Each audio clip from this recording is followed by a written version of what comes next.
Hey, you guys, welcome to this week's High Value Publishing. This is a special session that we get to have. I am joined by a good friend of mine, Jez Walters, with What's New in Publishing. We've known each other for a long time. Jez is based over in the UK, and I'm obviously here in the States, but we chat about all kinds of things all the time with the media and publishing space, especially on the digital side.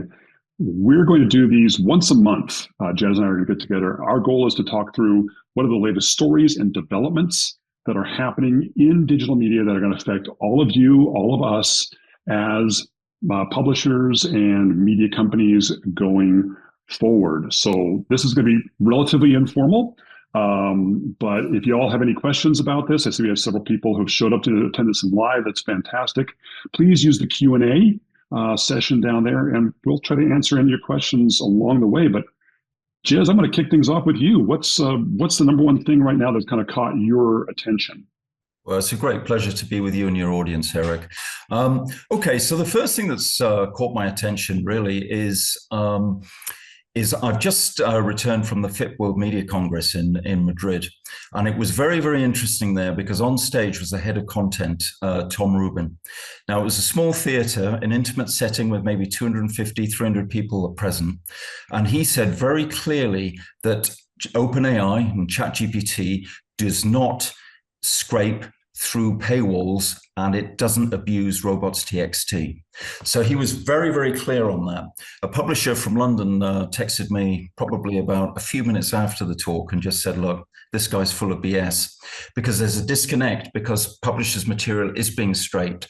But Tom Rubin wouldn't have said that without good legal clearance to do so. Now, a few days later, The Atlantic magazine have done a great expose about how it's happening. And Common Crawl, which is like the vast internet library repository of all the internet URLs that exist known to man, and what the AI companies are doing is they're going there and they're scraping the content from there. So if you read on one side that OpenAI and Perplexity and all of these other companies are respecting your paywalls and your robots.txt, but you find that your content, and it's your content, is appearing, that's probably why. So that was my first story. I think that's fascinating. Do you know if they're doing anything with archive.org and like Wayback Machine? They do something similar with that? You know what? I don't. And there hasn't been any research or anything that's come out to suggest that they have. It just appears to be Common Crawl. The Atlantic magazine interview is well worth watching. That's fascinating. So that what they're saying is, hey, we are honoring robots.txt, but we're still grabbing all your content through Common Crawl and maybe archive.org.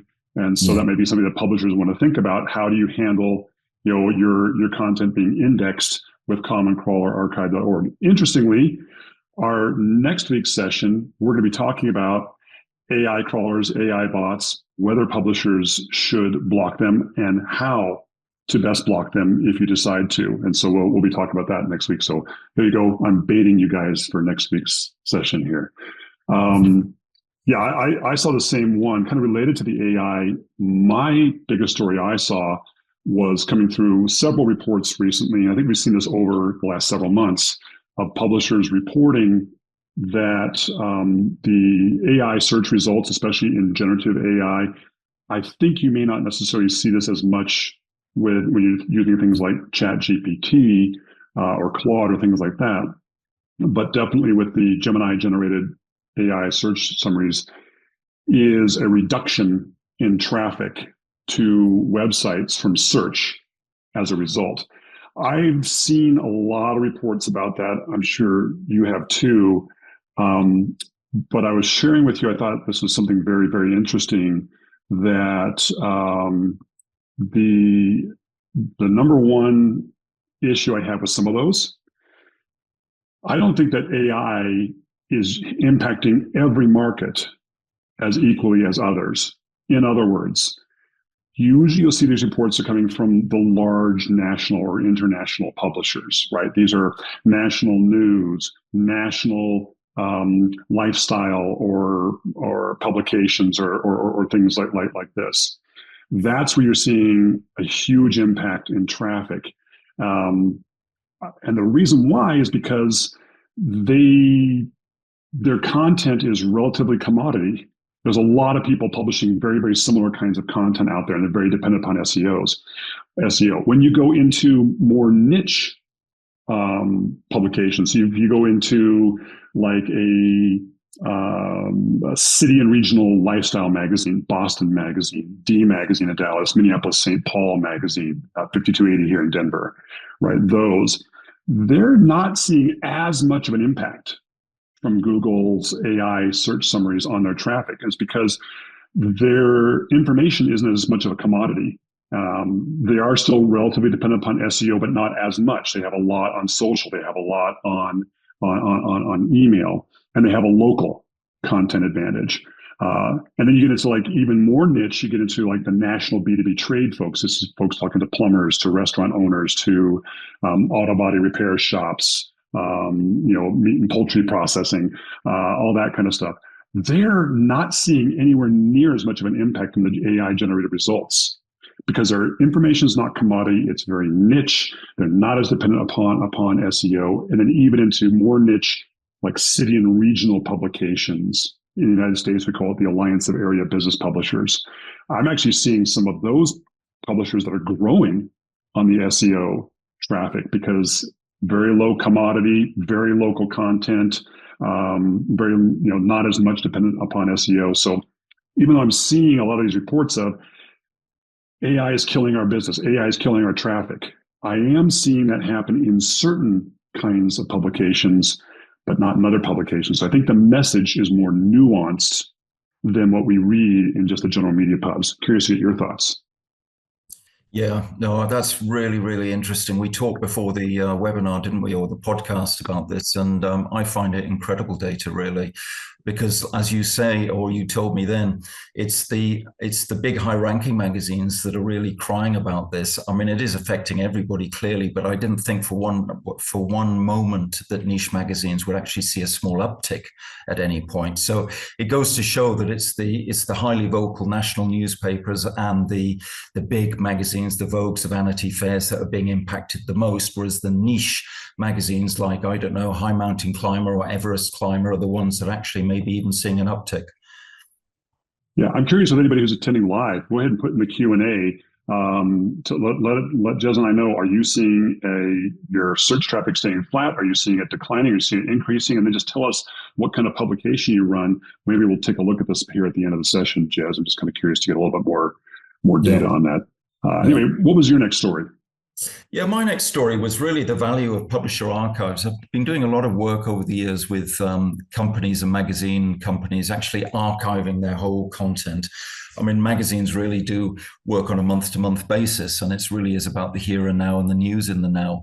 But when you've got magazines that are going back, 20, 30, 50, even 100 years, the value of that archive is often really underestimated. And we recently did a story about Autocar over in the UK. Now, Autocar started in 1895.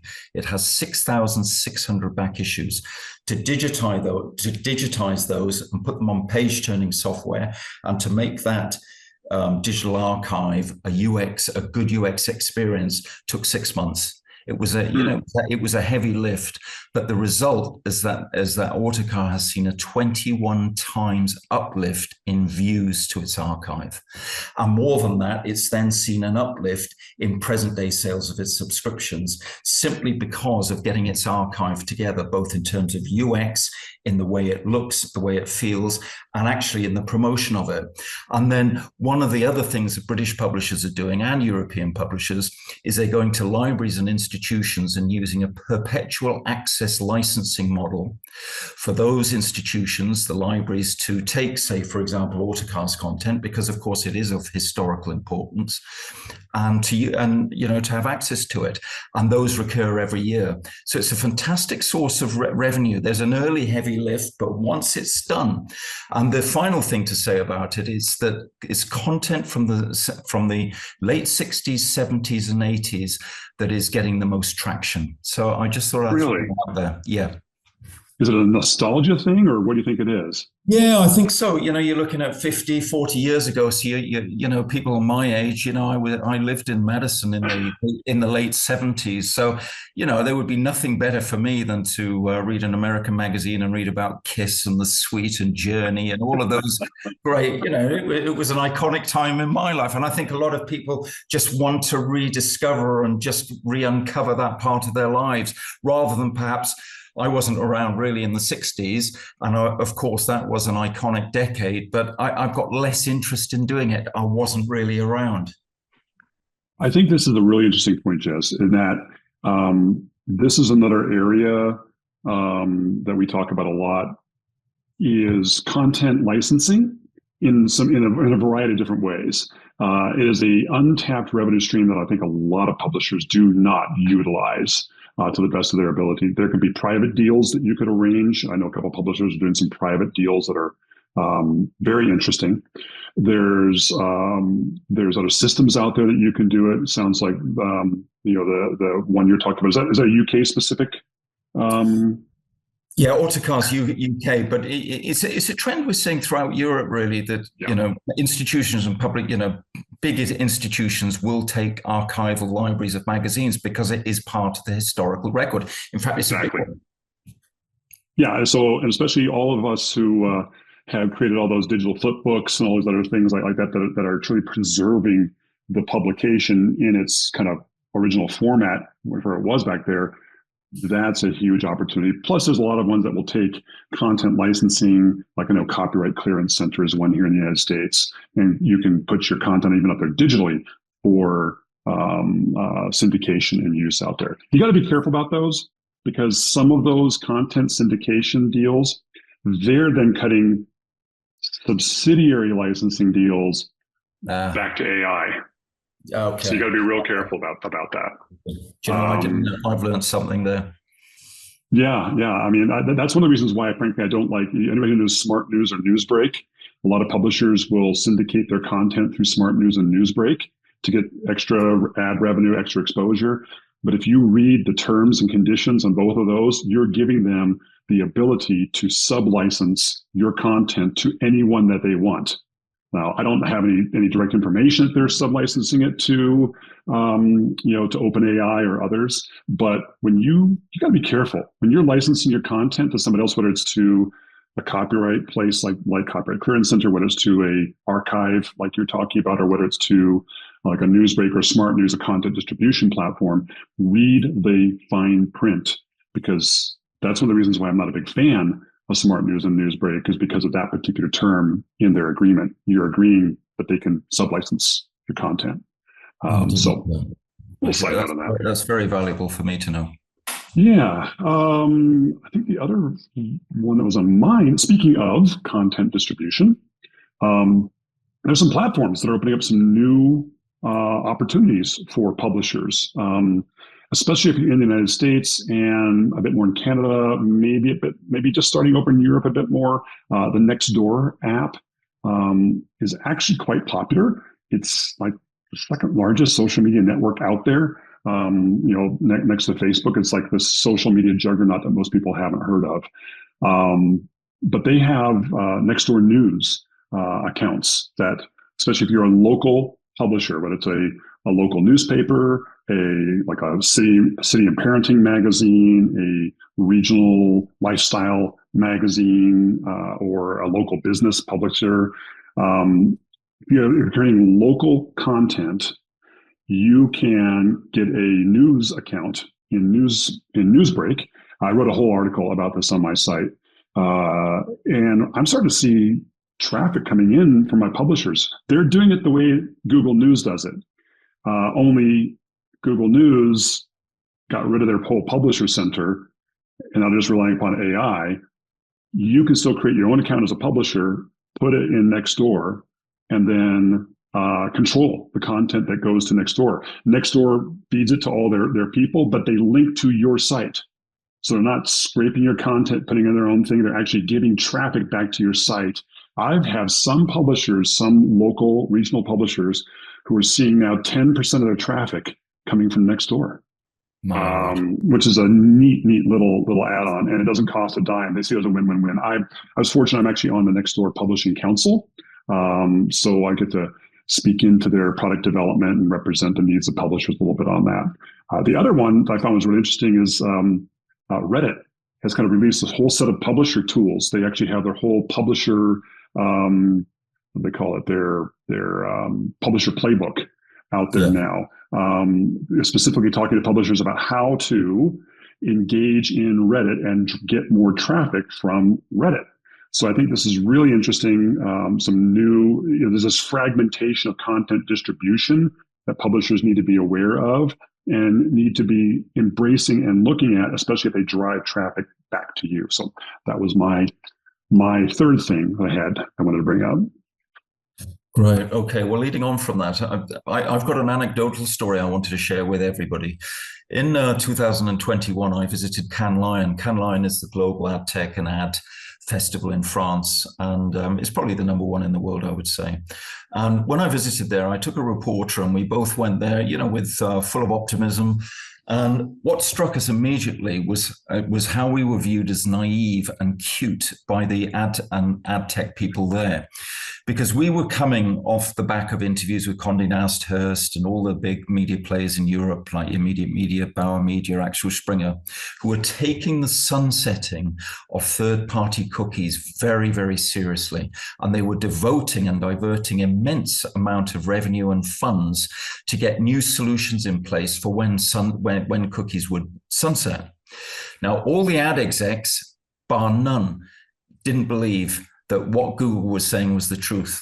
They said they were making so much money, so many billions, that there was no way they were going to sunset them, and they were going to string it for as long as they could until the regulatory authorities ran out of steam. So the latest story I want to share with everybody is related to that, and that is Google's Privacy Sandbox was actually killed late last month. Now, the Privacy Sandbox was an initiative by Google to replace third-party cookies. It was a tech initiative. So not only have they killed that, they've actually allowed third-party cookies to continue. Now, in many ways, that's good news because publishers need third-party cookies. But it's a perfect example of platforms wielding influence over publishers in a way that perhaps could be deemed deceptive, perhaps. But in either way, I think the route towards first-party data has to be the current publisher playbook. Yeah, I think that's interesting. It's interesting, yeah, the kinds of companies who are really paying the most attention to that. So the whole privacy sandbox thing, although I love how you say it, privacy versus the American privacy. The third-party cookie thing has been going on for a long time. Third-party cookies are not dead, and they got clawed back from death yet again. Google's got too much at stake, I think, to do it. So in Chrome, there's still another issue. Now you get into some of the other browsers, like Safari doesn't have third-party cookies. Some of the more obscure ones, the DuckDuckGoes and things like this don't allow that kind of stuff. But Chrome still has the largest market share out there in terms of the browser. What this means what's the big deal about third-party cookies, especially for publishers? If you're large enough and have enough traffic and you're doing a lot of programmatic ads on your site or programmatic backfill of remnant inventory, third-party cookies are a big deal because you're not getting as much revenue if you don't have that. That's why the big media companies who have millions of page views were most concerned about all of this, right? Because it really impacts their revenue big time. For a lot of the smaller, mid-sized publishers in the more niche markets, for us, it's okay.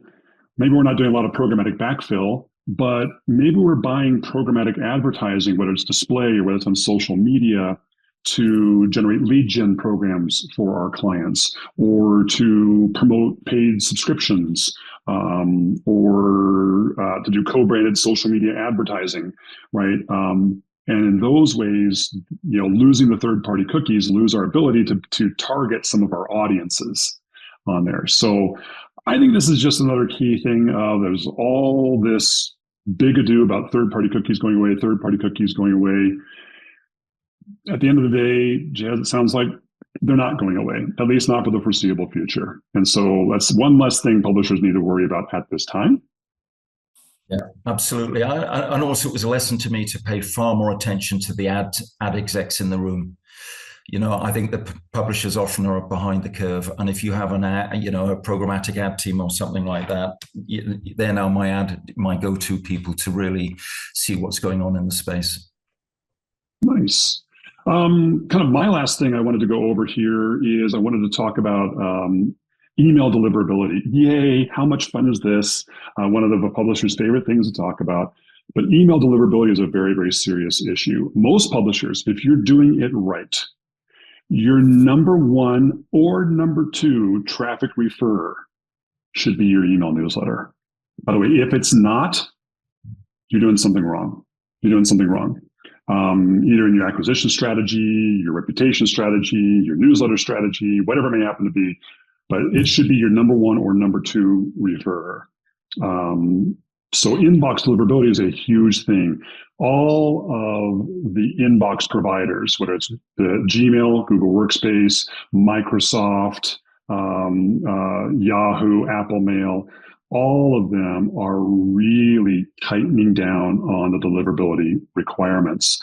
So things like the DMARC requirements. For those of you who don't know, DMARC, DMARC, it's like super duper email authentication.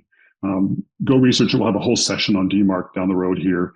But a very good friend of mine who's one of the best experts in email deliverability in the world, he and I meet once a month and just chat.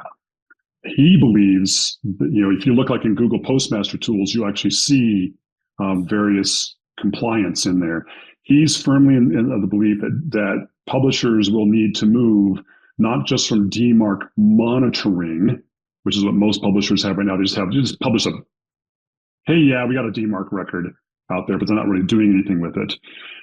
From DMARC monitoring to DMARC enforcement, where now we're saying, hey, Google, Microsoft, Yahoo, Apple, if you get an email from our domain that doesn't fully align in terms of authentication, reject it or throw it into spam immediately. Most publishers aren't there yet. They're not telling those inbox providers to do that. That's going to become a non-optional thing in sometime, we think, the first half of 2026. So publishers, check your email reputation. If you're not on Google Postmaster Tools, get on Google Postmaster Tools. If you're not monitoring DMARC, monitor DMARC. Start moving toward DMARC enforcement. And we'll have a whole session on this. I work with all my clients on this. By the way, we have a whole reporting dashboard on this, but definitely start checking that. Clean out unresponsive emails that you have no opens, no clicks on for like 6 months. You should be getting rid of them. All of these things are going to be required if you want to keep getting your emails into the inboxes of your readers. So the bar is being raised on the email side. There's a lot of information out there going on right now. This is one of the there's a lot of stuff, but it's kind of like under the surface right now. It hasn't boiled up into the surface yet. Once it boils up to the surface, it's too late. It's too late. So start moving toward DMARC enforcement now, so that sometime in the first half of 2026, when all these providers tell you, hey, guess what, guys? You want to get in their inbox, you got to enforce DMARC. You're not caught by surprise. So that was kind of my final story of the day. No, anything else, Jez? Yeah, that's an immensely valuable story for me. I didn't know anything about that, so that's news to me, and that's something I need to follow up on. So I've got two stories, but I'll do one, and if we've got time, I'll do the third one, the fourth one. The one I really wanted to talk about was a media advisory consultancy called Collingwood. They're an M&A specialist. They're one of Europe's top media M&A specialists, and they've just downloaded they've just released their report for 2025. And there was just one killer point in it, and that if there are any publishers listening, or any publishers out there generally, who are looking to sell their publication and their brand, if they're looking to do an M&A deal, either a takeover or whatever, they said that now an AI strategy is mandatory. It's not a nice to have, it's not a possible, it's not something down the road. If you don't have that, the corporations looking at these, the legal entities, will not even look at it. So I just wanted to say that. It's just a very quick soundbite, but that was something very sharp and clear from the report. I just put the link to the Collingwood market report into the chat for everyone. By the way, guys, I didn't realize chat was not on for y'all, so apologize. We'll have it on next week when we do this here. But yeah, check that down. I think it is true. An AI strategy has to be there. It doesn't mean, frankly, AI is starting to impact every aspect of a business. It doesn't mean all your content has to be written by AI, right? There's lots of different ways AI can impact your business, and we'll chat about a lot of those over some of these sessions. I wanted to go back briefly to the question we asked a little bit earlier, and I appreciate those of you who put it into the Q&A, because chat's not enabled right now. Please do go ahead and put this into Q&A if you have any more. Tell me if you're seeing an increase, flat, or decline in your search traffic, and what kind of industry you're in.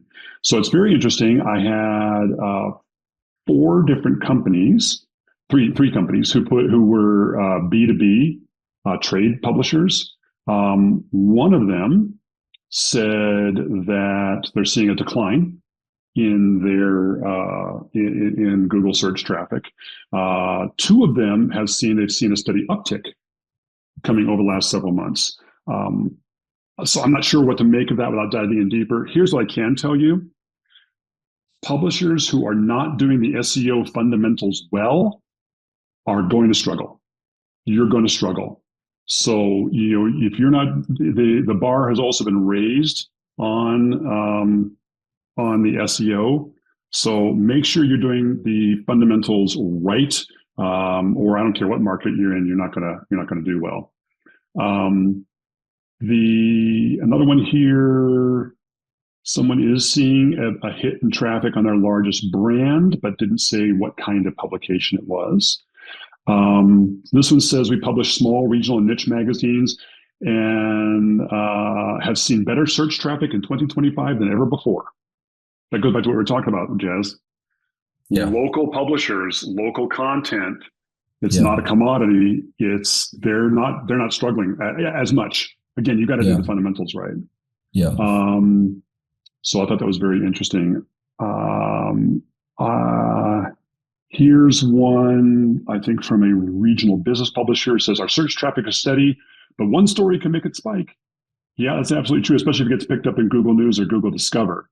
But so make sure you're looking at Google Search Console to differentiate search traffic from Google Discover from Google News. Don't know what those are? Stay tuned as I go through these series over the next year. We'll go through all of those. I'll throw this out here for anybody who's interested in it. I did an entire course on search engine optimization for editors.